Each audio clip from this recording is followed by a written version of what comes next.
மணிரத்னம் சாரை பற்றி சொல்ல வேண்டாம். மணிரத்னம் ஃபிலிம் அப்படின்னு போட்டுக்கொள்வதற்கான எல்லா தகுதியும் கிட்டத்தட்ட 40 வருஷத்துக்கு முன்னாடியே அவர் பெற்றுட்டார்.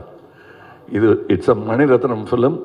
இவர்களைப் போலவே எனக்கு அவர் படத்தில் நடிப்பது நாசருக்கு நாயகன் போது எப்படி இருந்ததோ அந்த மாதிரி இருந்தது எனக்கு.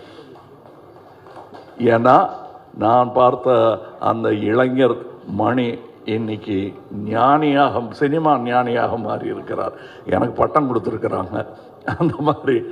ஸோ அவர் கூட வேலை செய்கிறது எனக்கு குதூகலமாக இருந்தது என்பது தான் உண்மை. அது எல்லாருக்கும் தெரியும், படம் பார்க்கும்போது தெரியும். அந்த எங்கள் செட்டில் இருந்து எங்களை பார்த்தவங்களுக்கும் அது புரியும்.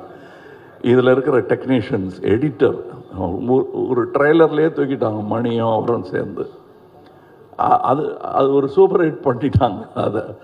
அதெல்லாம் நல்ல சிறந்த டெக்னீஷியன்கள், பதட்டம் இல்லாமல் எந்த பெரிய இடையூறுகளையும் தாண்டும் அந்த லாவகம் அவர்களுக்கு இருக்கிறது. அதே மாதிரி ரவி கே சந்திரன் இந்நேரம் அமெரிக்காவில் படம் எடுத்துகிட்டு இருக்க வேண்டியது, அது 20 வருஷம் முன்னாடியே எழுந்திருக்க வேண்டியது.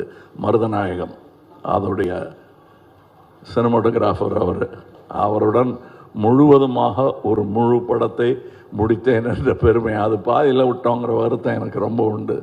ஆனால் அதில் இந்த படத்தின் மூலம் அதில் இருந்ததை விட இன்னும் சிறந்த சினிமாட்டோகிராஃபராக அவர் திரண்டு வந்திருக்கிறார் எங்களுக்காக.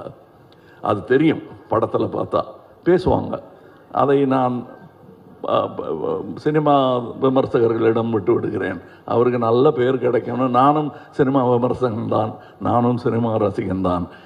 நான் சுவைத்த விஷயத்தை உங்களுக்கு நான் சொல்லுகிறேன். வியாபாரம் வெற்றி பெறணும், அதெல்லாம் ஓகே. என் சினிமாவும் வெல்ல வேண்டும் என்பது தான் ஆரம்ப காலத்திலிருந்து நாங்கள் அதான் ஒரே மாதிரி எண்ணமுடையவர்களுடன் பேசிக்கணும். நாங்கள் செட்டில் இருக்கும்போது மணி சார் ஆகட்டும், நடுவில் போய் பேச டைம் இருக்காது. அதுவும் டெக்னீஷியன்ஸுக்கு மேலேயும் கீழேயும் பார்த்துக்கிட்டு ஒரு மாதிரி சித்தர் மாதிரி அலைஞ்சிக்கிட்டு அங்கே. அதுக்கு நடுவில் நாங்கள் பேசுகிறது கூட அரட்டையாக இருக்காது. லஞ்சில் உட்காந்து பேசுகிறது கூட சினிமாவை பற்றியாக இருக்கும், வேறு ஒருத்தர் எடுத்த நல்ல சினிமாவை பற்றியாக இருக்கும். இப்படி ஒரு அற்புதமான சூழலில் நாங்கள் இந்த படத்தை எடுத்திருக்கணும். இந்த மாதிரி ஆரோக்கியமான ஒரு சூழல் ஐமவேதே எவ்வளோ பணம் கொடுத்தாலும் கிடைக்காது. அது எனக்கு கிடைத்தது, ராஜ்கமலுக்கு கிடைத்தது. ராஜ்கமலுக்கு பின்னாடி இருக்கிற அந்த இன்டர்நேஷ்னல்ங்கிற அந்த வார்த்தைக்கு முழு அர்த்தத்தை மணிரத்னம் எங்கள் டெக்னீஷியன்ஸ் கொடுத்திருக்கிறார்கள். இதில் உள்ள கலைஞர்கள் சின்ன பாத்திரம்.